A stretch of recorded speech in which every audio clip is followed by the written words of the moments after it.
il s'avère que les chefs, et notamment les deux chefs des deux commandos, celui de la base vie et celui de l'usine, sont algériens. Après, on retrouve, et c'est aussi ce qui a choqué les Algériens, parce que c'est la première fois que ça arrive sur une infrastructure pétrolière dans l'histoire du pays, alors qu'il y a eu toute une décennie de terrorisme où les infrastructures n'ont jamais été touchées. C'est le fait que des Algériens soient à la tête, mais c'est aussi le fait que parmi les assaillants, parmi les ravisseurs, il y a une dizaine de nationalités qui sont représentées. C'est très nouveau. Il y a des subsahariens d'Afrique de l'Ouest, c'est extrêmement nouveau. On retrouve parmi les autres organisations dans le conflit malien le Moudjahou, où pour la première fois on retrouve des ressortissants sénégalais, ivoiriens, etc. Ce qui pose des questions sur la contamination de cette crise et les pays qui pourraient être visés demain. On parlait souvent de la Mauritanie, du Niger. Il n'est pas certain que ça s'arrête là. Ça peut aussi concerner le Sénégal. Par rapport à la position de François Hollande, il faut aussi ne pas oublier qu'il est dans une relation nouvelle avec l'Algérie, qu'il a essayé, notamment lors de sa visite en décembre dernier, tout ce qu'on a appelé ouvrir une nouvelle page, apaiser cette relation. Quelque part, je pense que sa position s'explique aussi par le fait que parmi les autres chefs d'État, il était le plus informé, disons celui qui était le plus en relation directe avec les autorités algériennes, ce qui peut expliquer le ressentiment au départ des Japonais évidemment, y compris du Premier ministre britannique. Mais il y a quelque part aussi la volonté de ne pas froisser les Algériens, indépendamment de la perception qu'on peut avoir de leur besoin pour mener ce combat. Besoin. Il y a deux nations fortes en Afrique qui vont être extrêmement impliquées dans cette guerre. C'est l'Algérie d'une part et le Nigeria d'autre part en Afrique de l'Ouest, dont on ne parle pas assez, qui eux-mêmes vont devoir, ne serait-ce que par leur rapport en troupes sur le terrain et par leurs moyens financiers, qui vont avoir un rôle important à jouer.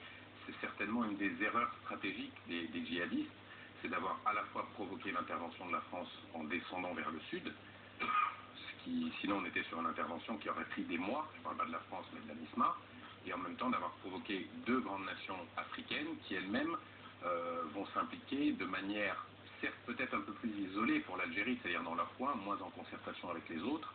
Ça ne veut pas dire s'impliquer par des troupes, mais par des moyens, y compris sur leur sol, et des moyens de renseignement, ils en ont. Et le Nigeria d'autre part, qui est lui-même confronté à un terrorisme dans le nord du pays avec Boko Haram et consorts. Ce sont les sites de l'armée française, les lieutenants dont on parle, de monsieur Mokhtar Ben-Mokhtar, tu dois lui donner du monsieur d'ailleurs. Oh, soyons toujours bien élevés. C'est généralement ce que je fais. Oui, ce n'est pas.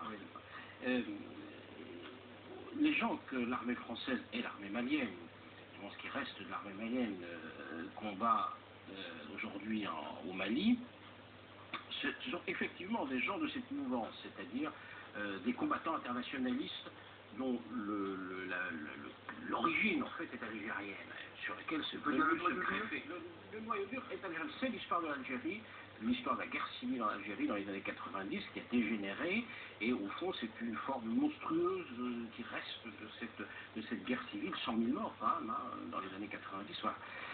Et donc il y a ces combattants, dont peut-être même des Français, qui viennent rejoindre ces groupes. Et puis il y a l'aspect spécifiquement local, c'est-à-dire ces populations du nord du Mali, qui sont des populations touareg, des populations arabes, des populations maures, qui sont dans une logique assez différente, mais qui sont dans une logique locale, donc quand même nationale, qui ont une revendication d'une indépendance de ce qu'ils estiment être leur pays, qu'ils appellent l'Azawad.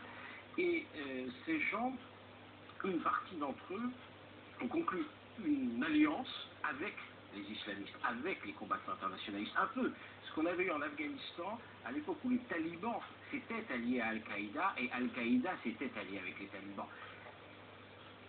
Ça fusionne. La question c'est quand même de savoir si nous avons des ennemis qui sont des ennemis maliens, puisqu'on parle comme ça, on dit c'est une guerre, donc il y a des ennemis, ce sont des ennemis maliens, ou bien ce sont des ennemis qui pour le coup peuvent décamper, s'installer ailleurs demain de la même manière. Les deux.